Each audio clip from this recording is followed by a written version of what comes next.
యేసుక్రీస్తు నామములో పరిశుద్ధాత్మ ఆశీర్వాదములు చూస్తున్న దేవుని బిడ్డలకు నా హృదయపూర్వక వందనాలు తెలియజేస్తూ ఉన్నాను. ప్రియులారా, దినదినము కూడా ఉదయమే లేచి ప్రార్థించుకునుట, పరిశుద్ధాత్మ ఆశీర్వాదాలు చూచుట మన కుటుంబానికి ఎన్నో మేలులు, ఎన్నో ఆశీర్వాదాలు.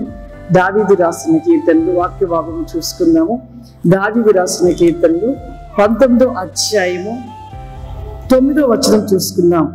యెహోవా యందైన భయము పవిత్రమైనది, అది నిత్యము నిలుచును.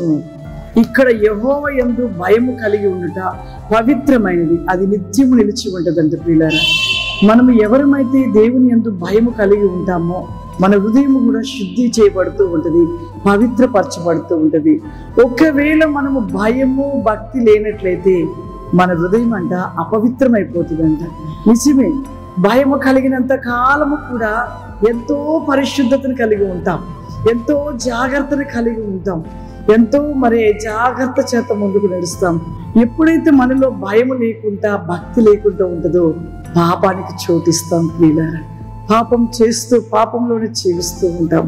ఒక ఊరిలో ఒక యవనస్తుడంట మొట్టమొదటిగా దేవుని తెలుసుకొని తను ఎంతో చక్కగా ప్రార్థన కలిగి ఉండేవాడంట.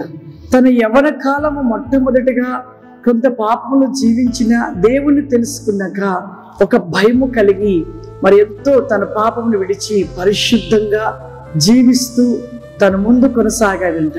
తను పాత జీవితంలో పాపము చేసినప్పుడు, పాపమును జీవిస్తున్నప్పుడు తను అన్ని కోల్పోయాడంట పిల్లలు. కానీ ఎప్పుడైతే భయము కలిగి దేవుని ఎడలో ఉన్నాడో అతని యందు ఎంతో తన హృదయము పరిశుద్ధపరచబడి పవిత్రపరచబడి ఎంతో తన జీవితంలో ఎన్నో ఆశీర్వాదాలు అంట. కోల్పోయాడు, కానీ భయము కలిగినప్పుడు తన జీవితంలో అన్ని ఆశీర్వాదాలంట. ఎక్కడికి వెళ్ళినా విజయం కలుగుతూ ఉందంట, ఎక్కడికి వెళ్ళినా సమృద్ధిలో ఉన్నాడంట. చూడండి, దేవుని యందు భయభక్తులు కలిగిన మన జీవితంలో ఎల్లవేళలా సమృద్ధి కలిగి ఉంటుంది. ఆ కుమారుడు అలా భయము భక్తి కలిగి ఉన్నంత కాలము కూడా చక్కటి సమృద్ధిలో ఉన్నాడంట.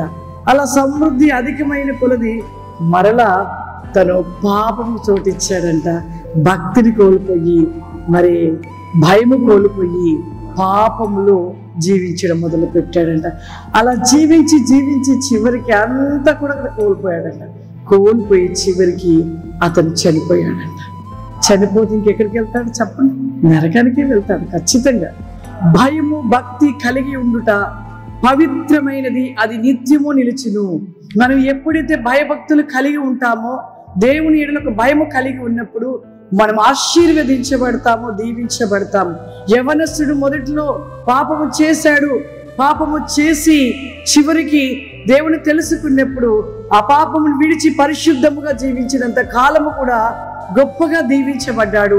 తిరిగి మరలా పాపములకు వచ్చినప్పుడు అంతా కోల్పోయి చివరికి చనిపోయి తను నిత్యాగ్నిలోకి చేర్చబడ్డాడు. ప్రియులారా, కాబట్టి ప్రతి ఒక్కరూ కూడా భయభక్తులు కలిగి దేవుని యందు నిలిచినట్లయితే మన జీవితంలో ఆశీర్వాదాలు, దీవెనలు, సమృద్ధిని కలిగిన వారిగా ఉంటాము. అందరం కళ్ళు మూసుకున్నట్లయితే ప్రార్థన చేసుకుందాం. సర్వశక్తివంతుడా, దయగలిగిన తండ్రి, నీకు వందనాలు చెల్లిస్తూ ఉన్నాను ప్రభువా. ఈ యొక్క ఉదయకాలపు ప్రార్థన వేకం ప్రతినేకమైన ప్రతి హిలోస్టైన్ గ్లోరావాసి come the my Holy Spirit ప్రభువా, పరిశుద్ధాత్మ ఆశీర్వాదములు చూస్తున్న ప్రతి బిడ్డను దీవించి ఆశీర్వదించమని యేసుక్రీస్తు నామములో వేడుచున్నాను తండ్రి. ఆమేన్. God bless you. దేవుడు మిమ్మల్ని దీవించును గాక. ఆమేన్.